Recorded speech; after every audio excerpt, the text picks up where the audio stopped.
It's a decades-old dispute, the softwood lumber fight between Canada and the United States. American President Donald Trump hinted last week that he was heading back into the ring. We'll be reporting back sometime over the next 2 weeks as to NAFTA and what we're going to do about it.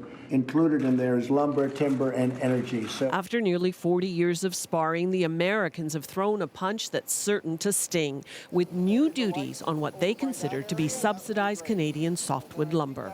These are intended to be punishing to the Canadian industry and Canadian governments, and they're intended to force Canada to come to the table and, as they hope, to roll over for the U.S. interests. The BC government and the BC Lumber Trade Council say the U.S. Department of Commerce has assessed preliminary countervailing duties on 5 Canadian companies: 3% on Irving, 12% on Resolute, 19% on Tolko, 20% on Canfor, and 24% on West Fraser. The duty assessed on all other companies is an average of those rates, almost 20%.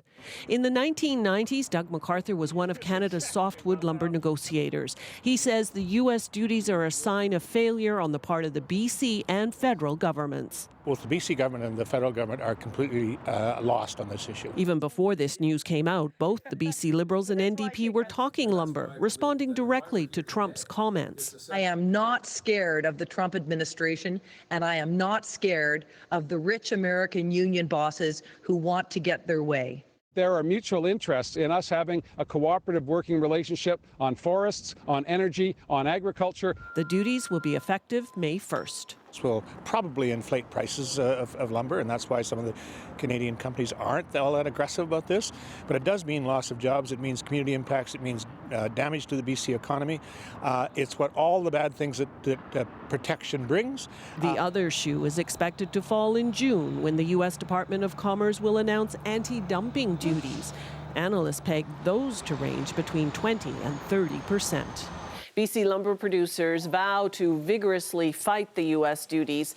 The provincial government told forestry workers it's not giving up. And the federal government says it will continue to press the Americans to rescind the trade action and work toward a better solution. Belle Puri, CBC News, Vancouver. Now, most forestry companies in Atlantic Canada may be able to avoid the new U.S. tariff. Paul Withers explains why.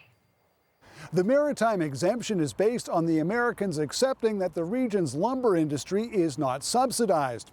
First, that most forests in the region are privately owned, and that the rate charged for trees harvested on government land, what's known as crown stumpage, is competitive. That argument has prevailed during many softwood lumber disputes, but the last agreement has expired, and in this round, things are different. Negotiations for the exemption used to be handled by the industry-led Maritime Lumber Bureau. They are out, and provincial governments have taken charge. Nova Scotia's Trade Minister Michelle Sanson is confident the exemption will be in place when the U.S. Commerce Department hands down its preliminary decision.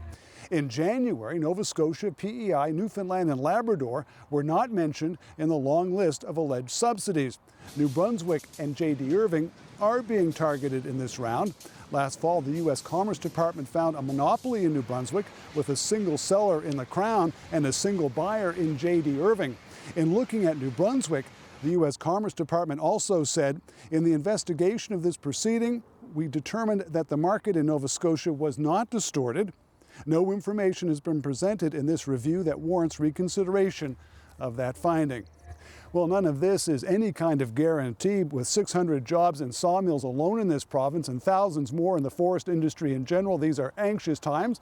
We're just going to have to wait until that decision is handed down. Paul Withers, CBC News, Lower Sackville. Have your say on this story this morning. How do you think Canada should respond and should take on trade issues with the United States? You can tweet us at CBC Morning Live or email us at cbcmorninglive@cbc.ca.